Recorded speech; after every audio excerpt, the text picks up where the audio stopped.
Yes. I thought the banking story was interesting this morning. When you look at the HSBC numbers, buybacks, again, you mentioned this at the top, Anna, the CaixaBank and the Santander results, both coming kind of in line with expectations. And it's the warnings, it's the commentary associated with some of these numbers where you are starting to see a lot of kind of cautious commentary that we're very worried about, even in the car space, competition, economic conditions, currency headwinds has come up a couple of times in some of these earnings reports as well. So I'm curious to see what some of the execs say about that. Do you know what sent a shiver down my spine this morning? And that was the SocGen story.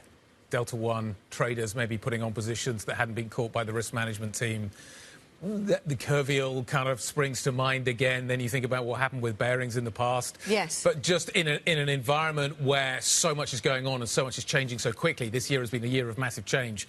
Just that risk management story around the banks. I think a lot of people will be looking at that story this morning and having flashbacks. Right, yeah, that's really interesting because sometimes you look at those stories and you think they look idiosyncratic, they look very specific to the people involved, the situation. But you're right to flag that sometimes there can be a wider relevance. I'm particularly interested to look at the Glencore numbers, but not necessarily because of what they tell us in the moment, but to see if they're giving us any update around their coal business. Not that one is expected today, but they're giving us various numbers just around cobalt and marketing spend and all sorts at the moment. But really interesting story from the team overnight saying that back in November they said they were selling their coal assets, all part of that arrangement to try and get hold of Teck over in Canada.